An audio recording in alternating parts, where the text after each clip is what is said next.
Election అప్డేట్స్ను అందరికంటే ముందుగానే తెలుసుకోవాలంటే ఈరోజే ఆర్టీవీ లైవ్ యాప్ని మీ మొబైల్లో డౌన్లోడ్ చేసుకోండి.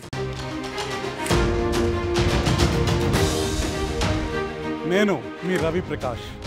నెల రోజుల క్రితం తెలంగాణ ఏపీ ఎన్నికలకు సంబంధించి మా స్టడీ రిపోర్ట్ను మీకు చూపించాం.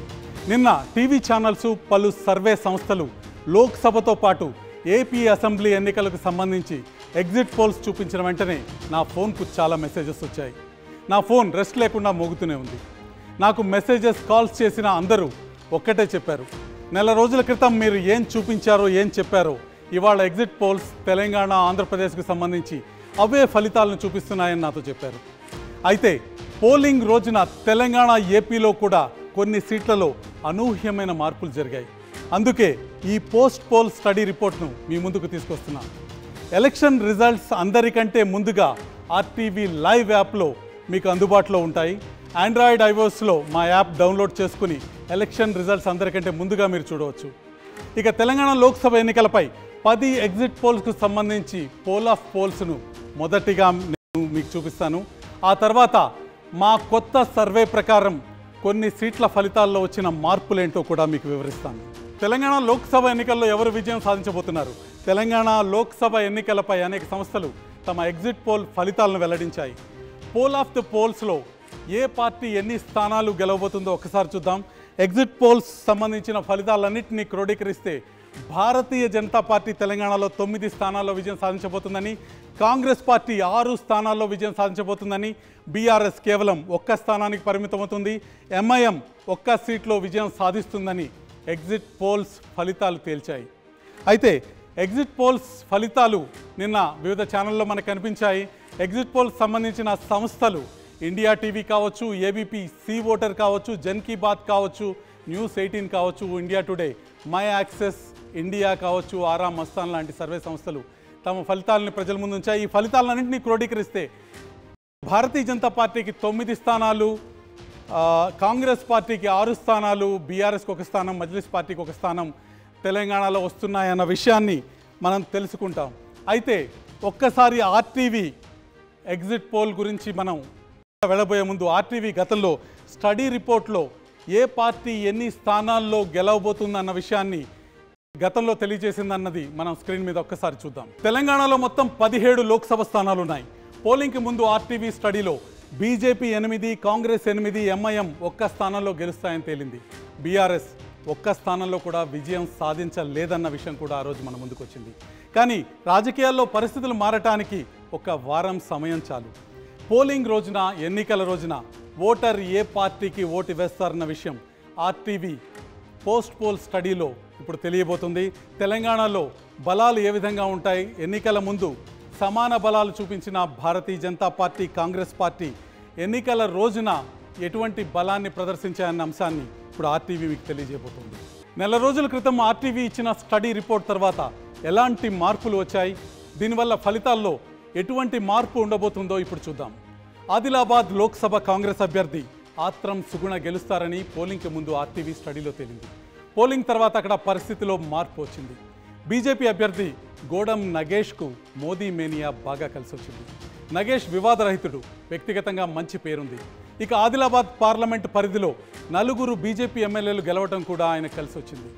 అటు కాంగ్రెస్ అభ్యర్థి ఆత్రం సుగుణ ఉద్యమ కాలంలో బంజారాలపై చేసిన అనుచిత వ్యాఖ్యల్ని వైరల్ చేయడంలో బీజేపీ సక్సెస్ అయింది. ఆదివాసీల్లోని ప్రధాన తెగలు కూడా నగేష్ వైపే మొగ్గాయి. ఆదివాసీ తెగల్ని ఏకం చేసేందుకు సీతక్క ప్రయత్నించినా పెద్దగా సక్సెస్ కాలేకపోయారు. ఇక కాంగ్రెస్ హామీలపై అసంతృప్తి కూడా నగేష్కు ప్లస్ పాయింట్ అయింది. కాంగ్రెస్ ఇన్ఛార్జిగా వచ్చిన సత్తు మల్లేష్ కాంగ్రెస్లో గ్రూపుల్ని ఏకం చేయడంలో పూర్తిగా ఫెయిల్ అయినట్టు కనిపిస్తుంది. దీంతో ఫలితం బీజేపీకి అనుకూలంగా మారింది. ఆదిలాబాద్ పార్లమెంట్ సెగ్మెంట్ని బీజేపీ దక్కించుకోబోతుంది. ఒక్కసారి ఆదిలాబాద్లో సిర్పూర్ అసెంబ్లీ సెగ్మెంట్ గురించి చూద్దాం. ఆదిలాబాద్ పార్లమెంట్ పరిధిలో 7 అసెంబ్లీ సెగ్మెంట్స్ ఉన్నాయి. మా ప్రీపోల్ సర్వే తర్వాత ఈ నియోజకవర్గాల్లో ఏ మార్పులు జరిగాయో ఒకసారి చూద్దాం. సిర్పూర్ సెగ్మెంట్లో బీజేపీ నుంచి పాల్వాయి హరీష్ ఎమ్మెల్యేగా గెలవటం ఆ పార్టీ ఎంపీ అభ్యర్థికి కలిసి వచ్చింది. బీజేపీ భారీ స్థాయిలో జాతీయ నాయకులతో సమావేశాలు నిర్వహించడం ప్లస్ పాయింట్ అయింది. ఇక్కడ పెద్ద సంఖ్యలో ఉన్న బెంగాలీ ఓటర్లు పూర్తిగా కమలం గుర్తుకే ఓటేశారని మా స్టడీలో తేలింది. మోదీ మేనియా కూడా బాగా కలిసి వచ్చింది. ఈ నియోజకవర్గంలో భారతీయ జనతా పార్టీ ఆధిక్యత స్పష్టంగా కనిపించింది. ఇక ఆసిఫాబాద్ నియోజకవర్గం విషయానికి వస్తే ఆసిఫాబాద్ అసెంబ్లీ ఎన్నికల్లో బీఆర్ఎస్ అభ్యర్థి కోవా లక్ష్మి గెలిచారు. అయితే లోక్సభకి వచ్చేసరికి పరిస్థితి మారిపోయింది. స్థానికంగా బలమైన నాయకత్వాన్ని పార్టీలోకి ఆకర్షించడంలో బీజేపీ సక్సెస్ అయినట్టు కనిపిస్తుంది. ఇక్కడ ఎక్కువగా ఉండే బంజారాలను ఆకట్టుకోవడంలో బీజేపీ వ్యూహాలు పనిచేశాయి. దీనికి నరేంద్ర మోదీ మేనియా కూడా తోడైంది. ఇక ఖానాపూర్ అసెంబ్లీ సెగ్మెంట్ విషయానికి వస్తే ఖానాపూర్ అసెంబ్లీ ఎన్నికల్లో కాంగ్రెస్ అభ్యర్థి వెడ్మా బొజ్జు గెలిచారు. పార్లమెంట్ ఎన్నికల్లో మాత్రం సీన్ మారినట్టు కనిపిస్తుంది. కాంగ్రెస్లో వర్గపోరుని బీజేపీ క్యాష్ చేసుకోవడం స్పష్టంగా కనిపిస్తుంది. కమలం గుర్తుని స్థానిక నాయకులు బలంగా ప్రజల్లోకి తీసుకువెళ్లారు. విద్యావంతుల్లో పెరిగిన మోదీ గ్రాఫ్ కూడా పనిచేసింది. ఓవరాల్గా ఈ సెగ్మెంట్లో కాంగ్రెస్పై బీజేపీ పైచేయి కనిపిస్తుంది. ఇక ఆదిలాబాద్ అసెంబ్లీ సెగ్మెంట్ విషయానికి వస్తే అసెంబ్లీ ఇక్కడ కూడా బీజేపీ అభ్యర్థి పాయల్ శంకర్ గెలవటం భారతీయ జనతా పార్టీ కలిసి వచ్చినట్టు కనిపిస్తుంది. మోదీ స్వయంగా బహిరంగ సభలో పాల్గొని ఆదిలాబాద్కు వరాలు కురిపించడంతో పరిస్థితి బీజేపీకి అనుకూలంగా మారింది. వరుసగా జాతీయ స్థాయి నాయకులతో సభలు పెట్టడంతో జనంలోకి బీజేపీ బాగా వెళ్ళినట్టు కనిపిస్తుంది. మహారాష్ట్ర బోర్డర్ ఏరియాలో బీజేపీ బలంగా ఉండటం కూడా అడ్వాంటేజ్గా మారింది. ఇక బోధ్ అసెంబ్లీ సెగ్మెంట్ విషయానికి వద్దాం. అసెంబ్లీ ఎన్నికల్లో ఇక్కడ బీఆర్ఎస్ అభ్యర్థి అనిల్ జాదవ్ విజయం సాధించారు. అయితే పార్లమెంట్ ఎన్నికలకు వచ్చేసరికి పరిస్థితి పూర్తిగా మారింది. ఎంపీ అభ్యర్థి గోడం నగేష్ స్థానికుడు కావటం ఇక్కడ బీజేపీకి కలిసి వచ్చింది. నియోజకవర్గంలో ఎక్కువగా ఉన్న ఆదివాసులు కూడా స్థానికుడైన నగేష్కే ఓటేసేందుకు మొగ్గు చూపారు. గతంలో కేంద్రం నుంచి వచ్చిన నిధులు ఈ నియోజకవర్గంలో ఎక్కువగా ఖర్చు పెట్టారు. తమ సిట్టింగ్ సీట్ని కాపాడుకునే లక్ష్యంతో బీజేపీ ఆర్ఎస్ఎస్ శ్రేణులు తీవ్రంగా ప్రచారం చేశారు. దీంతో చివరి నిమిషంలో పరిస్థితి బీజేపీకి అనుకూలంగా మారటం ఈ నియోజకవర్గంలో స్పష్టంగా కనిపిస్తుంది. ఇక నిర్మల్ దగ్గరికి వెళ్దాం. నిర్మల్ విషయానికి వస్తే అసెంబ్లీ ఎన్నికల్లో ఇక్కడ బీజేపీ అభ్యర్థి మహేశ్వర్ రెడ్డి ఎమ్మెల్యేగా గెలిచి ఉండటం ప్లస్ పాయింట్ అయింది. బీజేపీ క్షేత్రస్థాయిలో బలమైన నాయకత్వం ఉండటం కూడా అడ్వాంటేజ్గా మార్చుకుంది. అయోధ్య రామాలయం అంశం ప్రజల్లోకి తీసుకువెళ్లడంలో ఈ నియోజకవర్గంలో బీజేపీ నేతలు బాగా సక్సెస్ అయినట్టు కనిపిస్తుంది. బీఆర్ఎస్లో మంత్రిగా పనిచేసిన ఇంద్రకరణ్ రెడ్డిని కాంగ్రెస్లో చేర్చుకోవటం ఆ పార్టీకి మైనస్ అయినట్టు ఇక్కడ కనిపిస్తుంది. ఇక ముధోల్ అసెంబ్లీ సెగ్మెంట్ విషయానికి వస్తే బీజేపీ అభ్యర్థి ఇక్కడ గెలవటం ఆ పార్టీకి బాగా కలిసి వచ్చింది. మతపరంగా సెన్సిటివ్ ఏరియా అయిన భైన్సా లాంటి చోట బీజేపీకి వన్ సైడ్ ఓట్లు పడ్డాయి. హిందుత్వ ఎజెండాని జనంలోకి బలంగా తీసుకువెళ్లడంలో బీజేపీ కార్యకర్తలు సక్సెస్ అయ్యారు. ఇక్కడ కూడా రామాలయ నిర్మాణం అంశం ప్రభావం చూపించినట్టు కనిపిస్తుంది. దీనికి మోదీ మీనియా కూడా తోడైంది. బీజేపీ అభ్యర్థి నగేష్కు విజయావకాశాలు ముధోల్ కారణంగా బాగా పెరిగినట్టు మా సర్వేలో తేలింది. ఆదిలాబాద్లో ఫలితం మారబోతుందన్న విషయం ఇప్పటిదాకా చెప్పుకున్నాం. తర్వాత సీటు వరంగల్.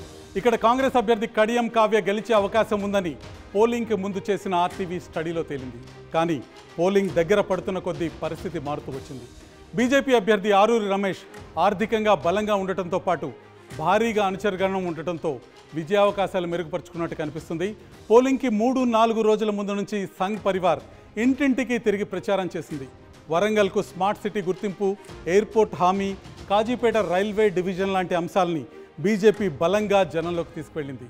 మందకృష్ణ మాదిగ ప్రచారం కూడా భారతీయ జనతా పార్టీకి అడ్వాంటేజ్గా మారింది. కాంగ్రెస్ అభ్యర్థి కడియం కావ్య, ఆమె తండ్రి కడియం శ్రీహరి ఎన్నికలకు కొద్ది రోజుల ముందే కాంగ్రెస్లోకి రావటం ఆ పార్టీలో అంతర్గత సమస్యలకి కారణమైంది. విద్యావంతుల్లో మోదీ మేనియా ఉండటం ఆరూరి రమేష్ విజయావకాశాలని మరింతగా పెంచింది. అసెంబ్లీ ఎన్నికలకు పార్లమెంట్ ఎన్నికకు వరంగల్ పార్లమెంట్ పరిధిలో ఏం మారిందో ఒకసారి చూద్దాం. ఇక్కడ 7 అసెంబ్లీ స్థానాలు ఉన్నాయి. 2023 అసెంబ్లీ ఎన్నికల్లో ఇక్కడ 6 సెగ్మెంట్లలో కాంగ్రెస్, ఒక్కచోట బీఆర్ఎస్ గెలిచాయి. బీఆర్ఎస్ ఎమ్మెల్యేగా గెలిచిన కడియం శ్రీహరి కాంగ్రెస్లో చేరటంతో మొత్తం 7 సెగ్మెంట్లు కాంగ్రెస్ ఖాతాలో చేరిపోయాయి.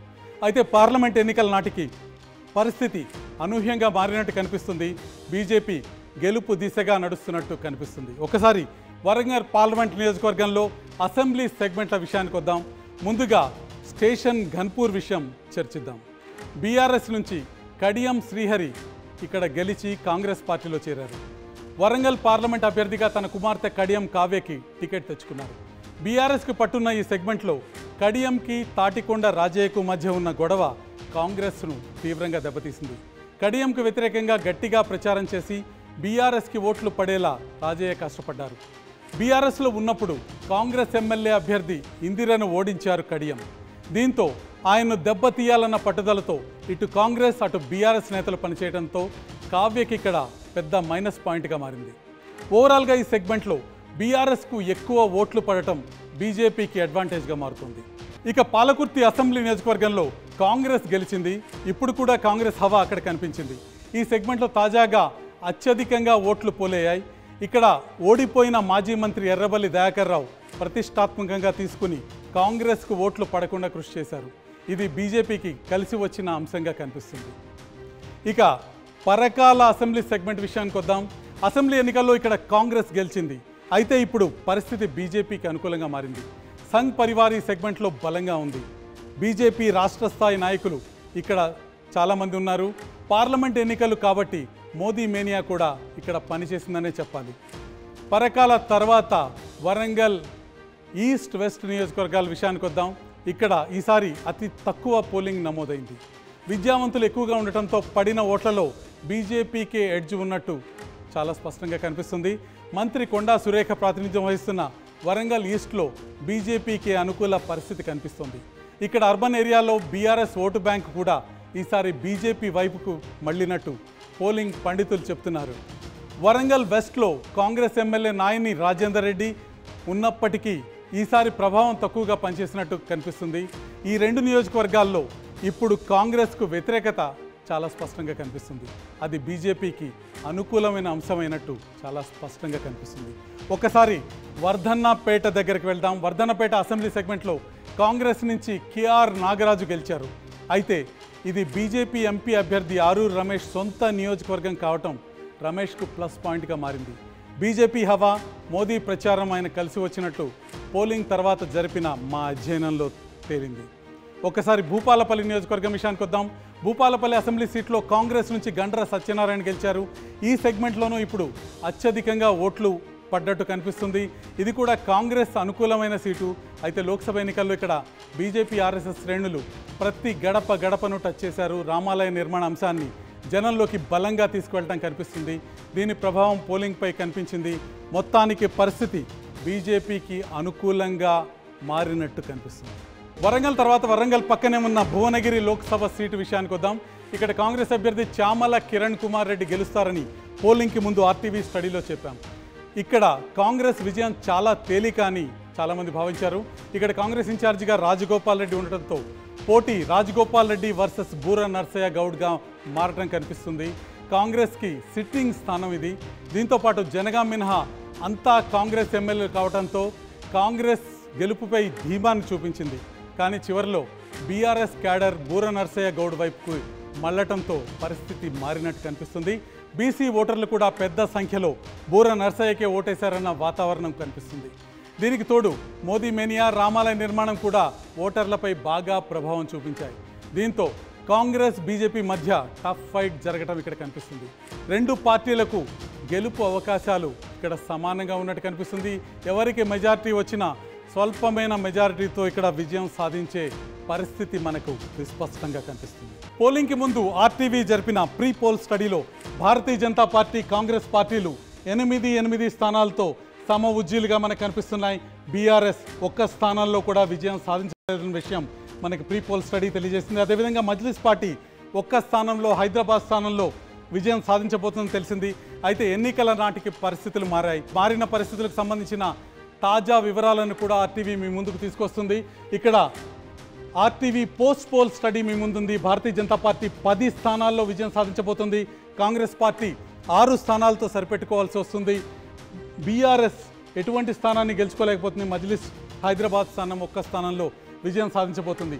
ఏదైతే ఆదిలాబాద్ వరంగల్ కాంగ్రెస్ ఖాతాలో ఉన్నాయో ప్రీ పోల్ సర్వేలో, పోస్ట్ పోల్ సర్వేలో ఆదిలాబాద్ వరంగల్ ఈరోజు భారతీయ జనతా పార్టీ ఖాతాలోకి వచ్చే భారతీయ జనతా పార్టీ ఆ 2 స్థానాల్లో విజయం సాధించబోతుందని మనకు తెలుస్తుంది. ఇది తెలంగాణ ముఖ చిత్రం. ఎన్నికల తర్వాత తెలంగాణ పార్లమెంటు ఫలితాలు ఈ విధంగా ఉండబోతున్నాయి. తెలంగాణ పార్లమెంట్ ఎన్నికల్లో ఏ పార్టీ ఎన్ని స్థానాల్లో విజయం సాధించబోతుందో ఆర్టీవీ పోస్ట్ పోల్ సర్వే ద్వారా మీకు ఇప్పుడు తెలియజేయబోతుంది. భారతీయ జనతా పార్టీ 10 స్థానాల్లో విజయ కేతనం ఎగరవేయబోతోంది. 10 పార్లమెంట్ సెగ్మెంట్లని కైవసం చేసుకోబోతుంది. ఇక ముఖ్యమంత్రి రేవంత్ రెడ్డి మనతో ఉన్నారు. ఆయన 6 స్థానాల్లో కాంగ్రెస్ పార్టీకి విజయాన్ని అందజేయబోతున్నారు. కేసీఆర్ బీఆర్ఎస్ అధినేత ఒక్క స్థానాల్లో కూడా విజయం సాధించలేకపోతున్నారు. ఎంఐఎం హైదరాబాద్ స్థానాన్ని తిరిగి నిలబెట్టుకోబోతుంది. ఒక్క స్థానంలో ఎంఐఎం పార్టీ విజయం సాధించబోతుంది. ఇది పార్లమెంట్ భవనంలో ప్రవేశించబోయే తెలంగాణ ఎంపీల లెక్క. భారతీయ జనతా పార్టీ ఈ ఎన్నికలో కాస్త పైచేయి సాధించినట్టు కనిపిస్తుంది. 10 స్థానాల్ని కైవసం చేసుకుంటుంది. ఉత్తర తెలంగాణ ఏదైతే టీఆర్ఎస్కి బీఆర్ఎస్కి కంచుకోటగా ఉండేదో ఆ కంచుకోటని భారతీయ జనతా పార్టీ బద్దలు కొట్టినట్టు కనిపిస్తుంది. ఇది ఆర్టీవీ పోస్ట్ పోల్ సర్వే ఫలితం. తెలంగాణలో మారిన ఫలితాలు చూసాం. ఇక ఏపీలో సీన్ మరింత ఉత్కంఠ రేపుతోంది. అక్కడ లోక్సభతో పాటు అసెంబ్లీ ఎన్నికలకి పోలింగ్ జరిగింది. ఏపీ ఎన్నికల ఫలితాల కోసం తెలుగు వాళ్లే కాదు దేశమంతా ఉత్కంఠగా ఎదురుచూస్తుంది. పోలింగ్కి ముందు ఏపీ ఫలితాలపై ఆర్టీవీ స్టడీలో ఒక స్పష్టమైన అంచనా చెప్పాం. మరి పోలింగ్ తర్వాత ఆంధ్రప్రదేశ్లో ఏం మారింది? ఏ సీట్లలో ఫలితాలు తారుమారు కాబోతున్నాయి? ఎగ్జిట్ పోల్స్ ఏం చెప్పినా మా స్టడీలో మాత్రం సంచలన విషయాలు వెలుగులోకి వచ్చాయి. ఏపీ అసెంబ్లీ ఏపీ లోక్సభ ఎన్నికల్లో మా పోస్ట్ పోల్ సర్వే కొందరికి షాక్ ఇవ్వబోతుంది. రేపు మారిన ఆ రిజల్ట్స్ చూడటానికి గుండె చిక్కబట్టుకుని ఎదురు చూడండి. సెలవు.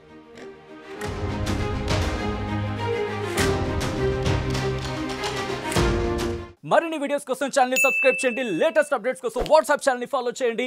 అండ్ లింక్ డిస్క్రిప్షన్ లో ఉంది.